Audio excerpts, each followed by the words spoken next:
આજથી થોડાક દિવસ પહેલા બનાસકાંઠા જિલ્લાના દાંતીવાડા તાલુકાના વાઘરોડ ગામ ખાતે એક યુવતીનું અપહરણ કરવામાં આવ્યું અને તેના પર ગેંગરેપ કરવામાં આવ્યું। આ ઘટનાથી સમગ્ર જિલ્લામાં ખળભળાટ મચી ગયો હતો। આ મામલાની ગંભીરતા લઈને દાંતીવાડા પોલીસની સાથે લોકલ ક્રાઇમ બ્રાન્ચ તેમજ જુદી જુદી તપાસ એજન્સીઓ પણ તપાસમાં જોડાઈ હતી અને આ ઘટનાના સંદર્ભમાં અપહરણ કરીને ગેંગરેપ કરનારા નરાધમોની બનાસકાંઠા પોલીસે ધરપકડ કરી છે।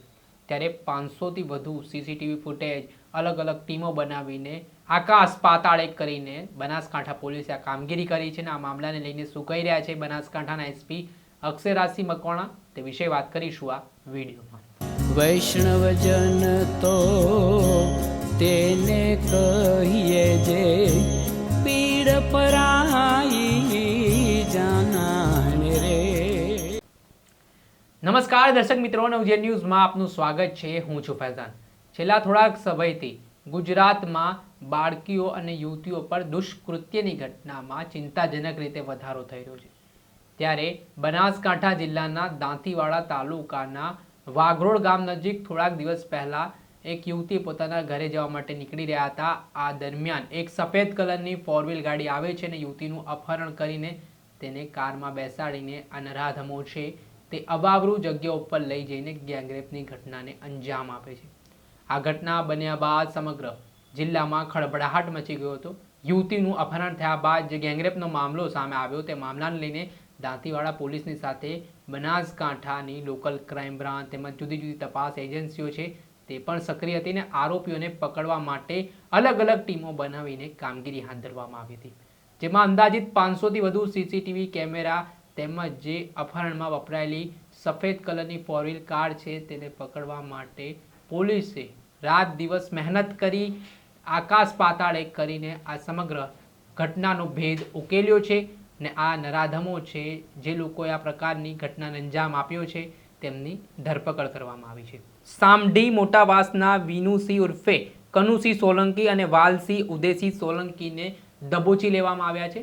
વાત કરવામાં આવે તો આજે સમગ્ર ઘટનાને અંજામ આપવામાં આવ્યો ત્યારબાદથી જ લોકલ ક્રાઇમ બ્રાન્ચ અને સ્થાનિક પોલીસ છે તે આરોપીને પકડવા માટે તેમના દ્વારા જે ઝીણવટપૂર્વક તપાસ કરવામાં આવી રહી હતી અને જે હ્યુમન ઇન્ટેલિજન્સ સીસીટીવી તેમજ ટેકનિકલ એનાલિસિસના આધારે તપાસ કર્યા બાદ જે આ ગુનામાં વપરાયેલી જે ઇકો કાર છે તેને સાઈડના કાચના ભાગે સિમ્બોલ તથા અન્ય વસ્તુઓના ઇનપુટ મળ્યા હતા અને જે ઇકો કારની ઓળખ કરવા માટે પાલનપુર આજુબાજુના સીસીટીવી કેમેરા તપાસ્યા હતા અને ત્યારબાદ સીએનજી પેટ્રોલ પંપ પાસ તપાસ કરતા આ ઇકો કાર ત્યાં હોવાની વિગત સામે આવી હતી, જેમાં આ મામલામાં પોલીસ કર્મચારી અને અધિકારીઓ દ્વારા જે કામગીરી કરવામાં આવી છે અને આરોપીની ધરપકડ કરવામાં આવી છે તેને લઈને શું કહી રહ્યા છે બનાસકાંઠાના પોલીસ વડા અક્ષયરાજ મકવાણા તે સાંભળી લો। 2024ના રોજ દાંતીવાડા પોલીસ વિસ્તારના વાઘરોડ ગામની સીમમાં એક મહિલા સાથે 2 ઈસમોએ દુષ્કર્મ કર્યાની પોલીસને માહિતી મળતા પોલીસની તમામ ટીમો તાત્કાલિક ઘટનાસ્થળે પહોંચી જાય છે।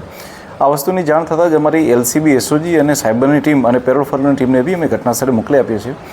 ગણતરીના કલાકોની અંદર જ અમને ખ્યાલ આવે છે કે આ દુષ્કર્મ આચરનાર જે છે તેણે ઇકો ગાડીનો ઉપયોગ કર્યો છે અને આના સિવાય અમારી પાસે કોઈ માહિતી હતી નહીં, પરંતુ હું દાદ દેવા માંગીશ અમારી એલસીબી પોલીસની અને સાથે સાથે લોકલ પોલીસની કે જે લોકોએ અથાગ મહેનતથી આશરે 500 જેટલા સીસીટીવી કેમેરાઓને ચેક કર્યા, પોતાના હ્યુમન રિસોર્સના માધ્યમથી જેટલી પણ ઇકો ગાડીઓ હતી આ તમામ ઇકો ગાડીઓને ચેક કરવામાં આવી અને ગણતરીના કલાકોની અંદર જ આની અંદર જે 2 આરોપીઓ હતા એ બંને આરોપીઓને પકડી પાડવામાં આવે છે।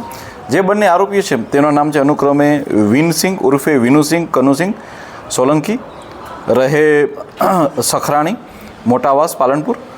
સેકન્ડ નંબરનો આરોપી છે એનું નામ છે વાલસિંહ ઉદયસિંહ સોલંકી રહે સામઢી મોટાવાસ તાલુકા પાલનપુર। આ બંને આરોપીઓને પોલીસે ઝડપી પાડ્યા છે અને એમની ઓળખપણ પણ કરવામાં આવી છે। આ સિવાય એમને કોર્ટમાં રજૂ કરીને તેમના આગળના ફર્ધર રિમાન્ડ પણ માંગવામાં આવેલા છે। બેના સાહેબ, આ ઘટના જે પ્રકારે બની છે તે કયા પ્રકારે આખી ઘટના બની હતી અને ક્યાં આ ઘટનાને પોલીસને ક્યાં સુધી જવું પડ્યું, ક્યાં સુધી પકડવું, સમગ્ર ઘટના કયા પ્રકારે બની? અમને જણાવું કે જે બંને ઈસમ હોય છે એમણે સાંજના આશરે 7:30 વાગ્યાની આસપાસ જે છે એ મહિલાનું અપહરણ કર્યું હતું અને ત્યારબાદ પોલીસને જાણ થતાં જ પોલીસે જે રૂટ હતો એ રૂટને આખો પોલીસ દ્વારા ટ્રેક કરવામાં આવે છે કે કયા રૂટથી કયા પોસિબલ રૂટ છે જેની ઉપરથી એ લોકો મહિલાને લઈ ગયા હશે। આ સિવાય પોલીસની પાસે જે ટેકનિકલ ટીમ હોય છે તેની મદદથી અમે લોકોએ અલગ અલગ ઘણા બધા વિસ્તારના ટાવર ડમ્પ લીધા હતા જેથી કરીને કોઈ પણ જગ્યાએ આરોપીએ જો કોઈ સેલફોનનો ઉપયોગ કર્યો હોય કે બીજી કોઈ પણ વસ્તુનો ડેટાનો બી ઉપયોગ કર્યો હોય તો અમે લોકો જે છે તેને ટ્રેક કરી શકીએ. આ ઉપરાંત જોતાં અમે લોકો સીસીટીવી કેમેરા, હ્યુમન રિસોર્સના માધ્યમથી હું દાદ દેવા માંગીશ અમારી જિલ્લા ટ્રાફિક પોલીસની બી કે જે લોકોએ સમગ્ર જિલ્લાની તમામ ઇકો ગાડીઓનું રજિસ્ટ્રેશન ચેક કર્યું, તેના માલિકોની ઓળખ કરી અને આ સિવાય અનેક ફોટોગ્રાફ્સને મહિલાઓની સાથે દેખાડવામાં આવ્યા અને ત્યારબાદ આ બંને આરોપીઓને પોલીસ દ્વારા જે છે એ ગણતરીના કલાકોમાં જ એ લોકોને અટક કરવામાં આવ્યા. હતા બનાસકાંઠાના પોલીસ વડા અક્ષયરાજ મકવાણા. તેમના મામલે વિગતવાર માહિતી આપતાની સાથે જે રીતે આખો ગુનો બનાસકાંઠા પોલીસે ડિટેક્ટ કર્યો છે તે મામલાને લઈને પણ માહિતી આપી છે.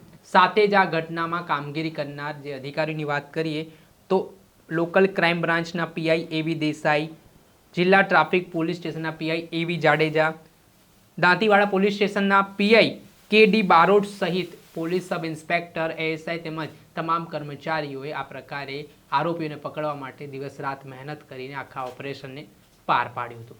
દર્શક મિત્રો, અત્યાર સુધીમાં બસ આટલું. આવા નવા વિડીયો સાથે આપણે માહિતગાર કરતા રહીશું, એટલે નવજીવન ન્યૂઝની ચેનલને આપ લાઈક કરી લો, સબસ્ક્રાઇબ કરી લો અને શેર કરવાનું ભૂલતા નહીં. વૈષ્ણવજન તો તેને કહીએ જે પીડ પર